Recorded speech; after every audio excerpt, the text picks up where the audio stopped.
So as we begin November, we begin the first 3 weeks, we will be talking about the parables of Jesus.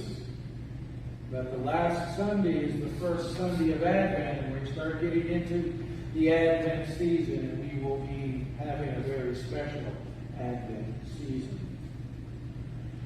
But our scripture for this month is Matthew 13:3, the very first half of it. And he told them many things in parables. And our scripture for today is Matthew 13:24 to 30. He put before them another parable. The kingdom of heaven may be compared to someone who sowed good seed in his field. But while everybody was asleep, an enemy came and sowed weeds among the wheat, and then went away.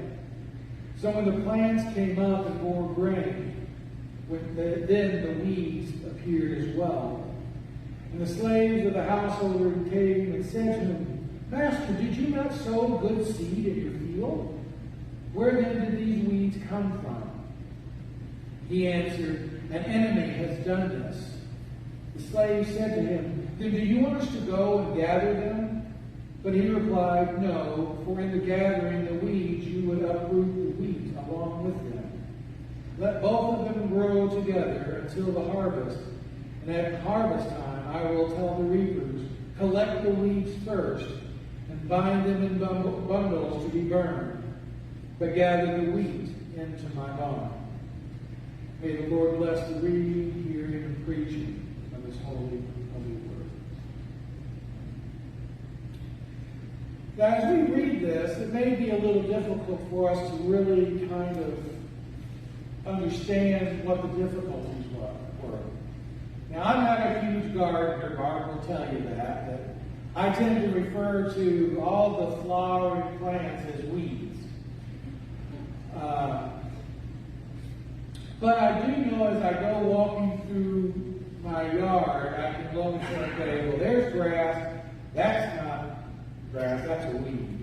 Usually you see the different shape, and they have the prickly leaves on them, or things along those lines. You can use, or it's clover. You can tell the difference between the plant that's supposed to be there, grass, and the weeds.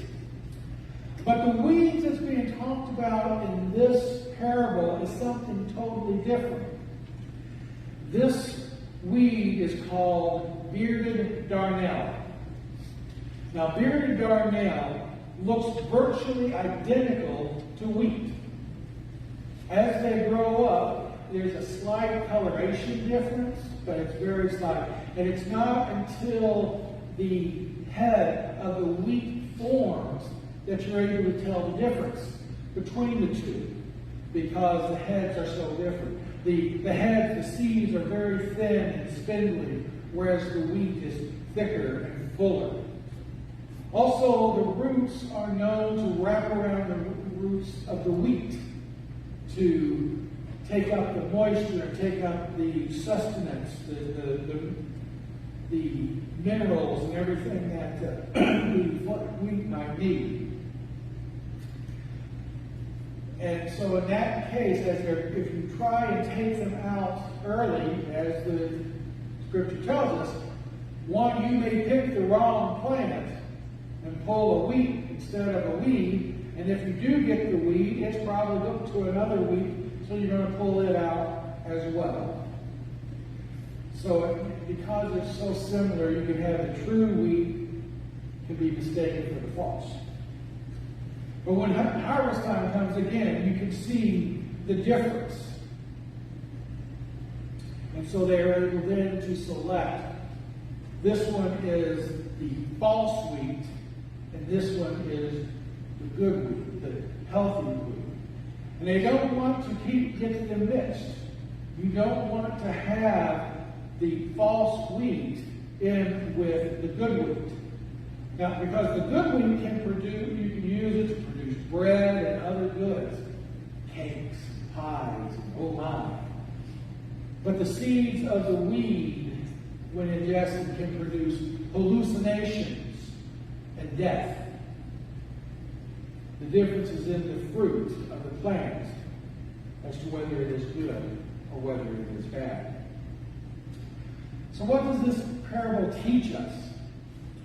Well, first thing is appearances can be deceiving. It's not always possible to tell the good from the bad just by looking. Now, the servants were able to tell that there were some bad ones in the crop. Otherwise, how could they go and say, hey, there's weeds here?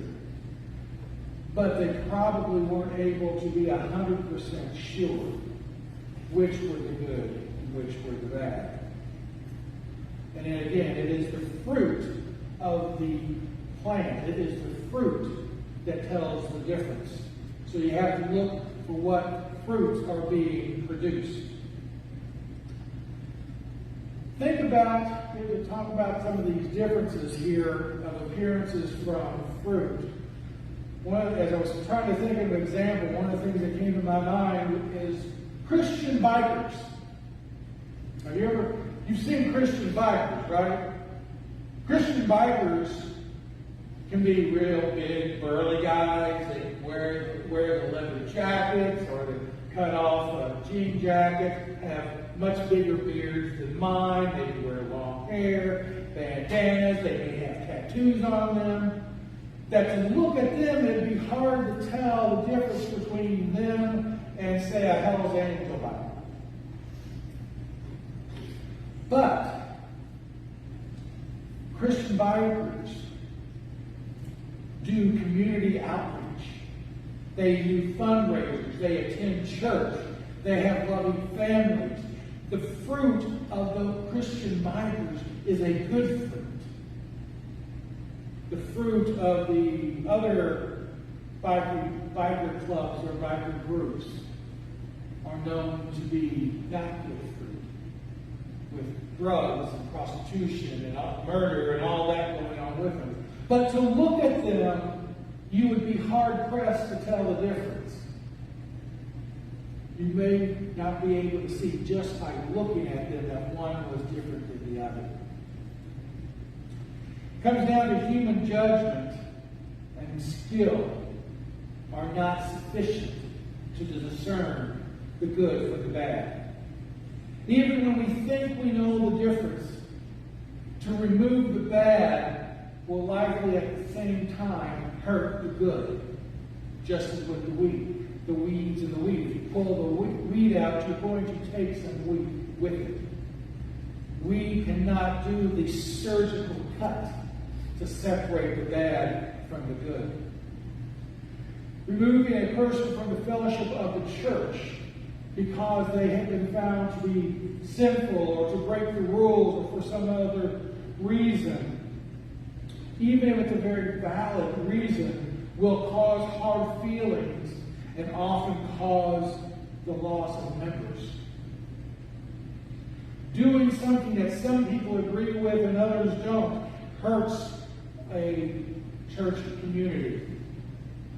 Because that person, however awful they may be, still have friends, still have people that look up to them and thinks it's unfair for them to be set out. And it will cause harm to the church, to the body. The judging and reaping are for God to do, not us. God is the judge. God chooses the time for the harvest.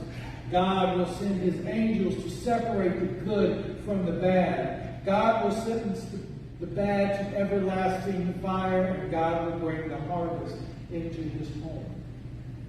God will do these things, not us. But we might ask, all right, Pastor, so where are these seeds that we hear being talked about in this parable? Well, is the field the whole world? Is it the whole world? I mean, we know there are good and bad people in the world. We know that sometimes the bad look like they are good. But sometimes we know that the good will sometimes look like they're bad. So is the field the whole world?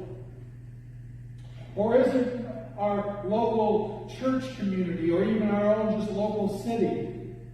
I mean, we've all heard of pastors that have sinned grievously. I told you before that I'm not perfect, so I admit that I haven't sinned. But there are, again, some people say different levels of sin. But we have pastors who have grievously sinned. And we have all heard of those church leaderships that have sinned. We've all heard stories about that. The church secretary that embezzled from the church, the deacons or the elders who do things that we know they shouldn't.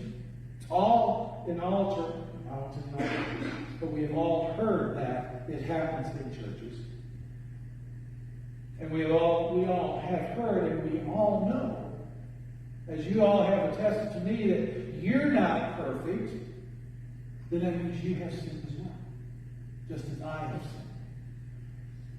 So perhaps the field that they're talking about is the church. Or perhaps the field is just each one of us. I mean, do we always do the right thing? If we always do the right thing, then we couldn't say that we're not perfect. We would say we were perfect. Do we always produce good fruit? Not always. Sometimes the fruit we produce is less than perfect. Can the bad in us make us think what we're doing is good? Bad's very good at that. Convincing ourselves that what we're doing is okay. Can the bad in us make us use our actions and view our actions as good? Yes. Well, the ends justifies the means type of a mindset. I'm doing this bad thing for the good that will come from it. Can the bad in us kill us? Definitely.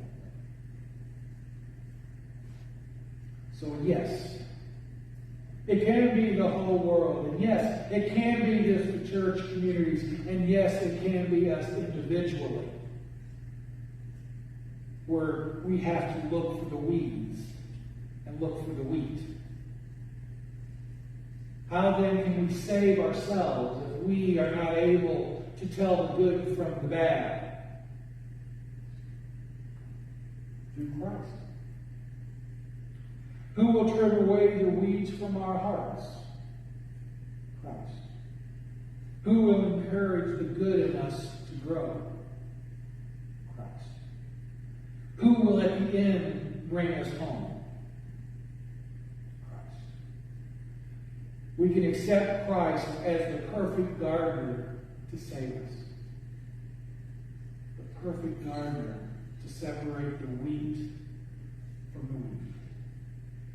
And to bring the wheat into perfect harvest.